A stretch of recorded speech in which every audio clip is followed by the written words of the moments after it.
से नहीं खरीदी एक भी साड़ी, वजह सुनकर जोड़ लेंगे हाथ। पति कारबो का बिजनेस, बेटी दुनिया की सबसे बड़े महल में रहती है, पर माँ ने कहा मेरे लिए नई साड़ी मत लाना। कहानी उस महिला की जिनके आगे पीएम मोदी भी जोड़ते हैं हाथ, राष्ट्रपति भी कर चुकी है सम्मानित, जीती हैं सादा जीवन।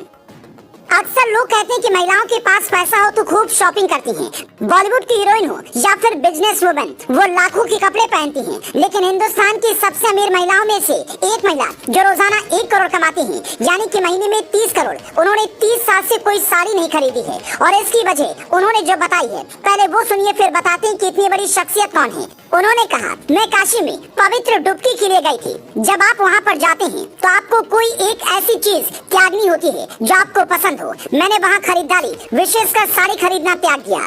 अब मैं केवल जरूरी सामान खरीदती हूँ। मेरे पति भी ज्यादा खरीदारी नहीं करते, जबकि इनके पति के पास कुल 353 अरब की संपत्ति है। दुनिया भर के 12 देशों की 30 ब्रांच में करीब 3 लाख से ज्यादा कर्मचारी काम करते हैं। बावजूद इसके पैसे का थोड़ा सा भी घमंड इन्हें नहीं है। पैसे ने संस्कृति के प्रति इनके प्यार को कम नहीं होने दिया।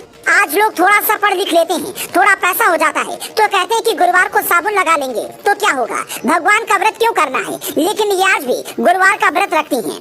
पहली तस्वीर में वो जमीन पर बैठकर साड़ी पहने, सड़क किनारे जमीन पर बैठकर मिट्टी के चूल्हे और बर्तन में खाना बनाती दिख रही हैं। हाथ में केले का पत्ता देखकर कई लोगों ने पूछा कि आपको क्या जरूरत पड़ गई। बाद में पता चला कि पोंगल उत्सव के लिए उन्होंने ऐसा किया। जबकि दूसरी तस्वीर में वो सड़क किनारे सब्जी बेचती नजर आ रही हैं।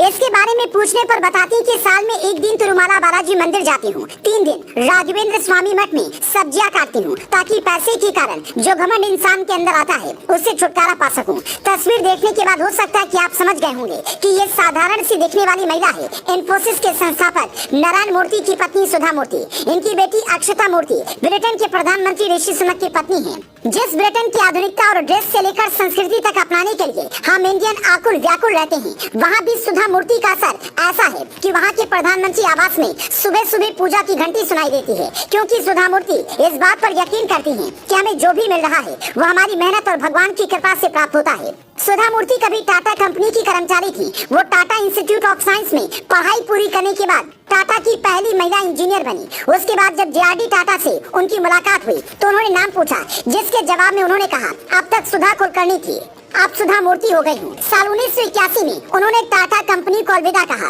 10,000 रुपए से इन्फोसिस की शुरुआत हुई। आखिर दिन जब JRD टाटा से मिलने गए तो उन्होंने कहा कि कोई भी शुरुआत करना खुले मन से करना, और जब सफल हो जाना तो समाज की सेवा करना मत भूलना, क्योंकि ये समाज आपको बहुत कुछ देता है। कहते कि आज भी सुधा मूर्ति वो बात भूली नहीं है। समाज के साथ साथ सनातन संस्कृति का जैसा सम्मान वो करती है उससे हमें सीखना चाहिए। आप इनकी ऐसी सादगी पर क्या कहना चाहेंगे? एक गांधी जी थे जिन्होंने सादगी के दम पर हिंदुस्तान से अंग्रेजों को भगाया। एक सुधा मूर्ति है जिनकी बेटी अंग्रेजों को भारतीय रीति रिवाज और संस्कार से रूबरू करवा रही है।